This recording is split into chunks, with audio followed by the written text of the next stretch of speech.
Good evening. I'd like to read from a book called Take It Like a Man by Mr. Boy George.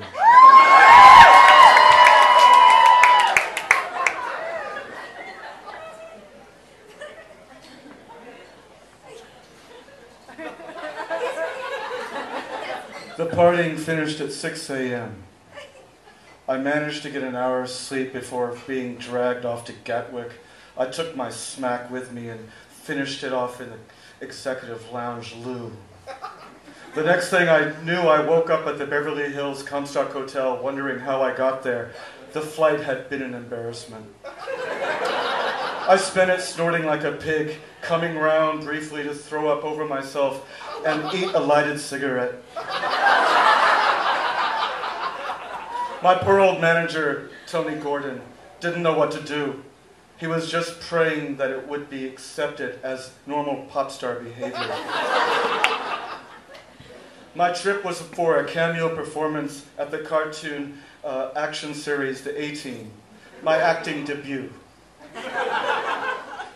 Not that you could call it acting, it was more for the $100,000. I spent a good chunk of it, I can barely read this. I spent a good chunk of it hauling my entourage with me, hairdresser Robert, makeup artist Pearl, my sister Siobhan, and brother David. I couldn't stand the idea of being alone.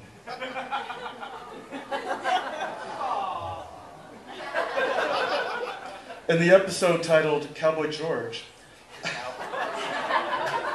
I was supposed to play myself, but I was handed a Valley Girl script full of cringy lines like, "Go for it, Hannibal," or "Totally awesome, Mr. T." I had to stay stoned to get through the experience. Jonathan Ashby, who came to cover the story for ABC in Fleet Street, procured me a nice bag of fresh weed. During filming, I would often catch Jonathan's eye, and we'd break up giggling. I want to say that I met Boy George once, and I had just read this book, and he apologized to me for the intellectual bits. My morning call was at 5:30 a.m. to be on location, and it's makeup by 6:30 a.m. Robert kept us amused, busting into Hollywood musical pastiche, right in the middle of a spicy movie starring Natalie Wood, or like Gene Brody, "Girls, keep your eyes off the janitor's patch." Ashby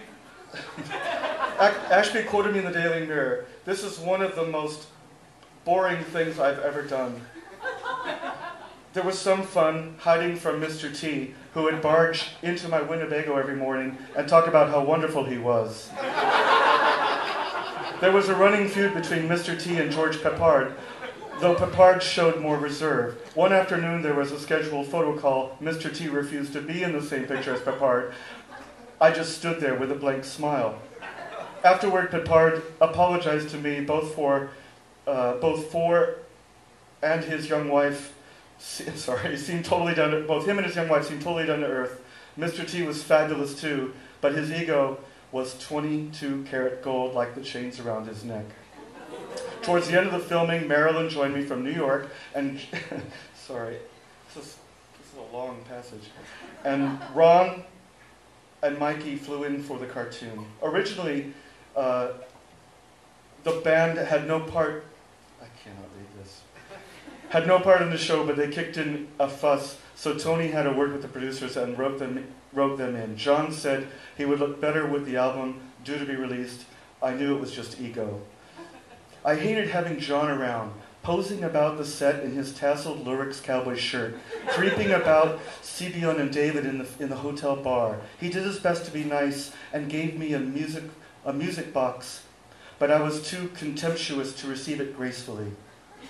Every facial gesture and comment made me want to kill. I formed a We Hate John committee and forced everyone to take sides. Of course, Sibion and David were fiercely loyal. Robert and Pearl couldn't help themselves. One evening we were all taking a midnight dip in the hotel pool. John came with a girl. Sibion and David shouted, "Closet," and we all ducked under the water. Then Sibian had a run-in with John over breakfast because he was slagging me off.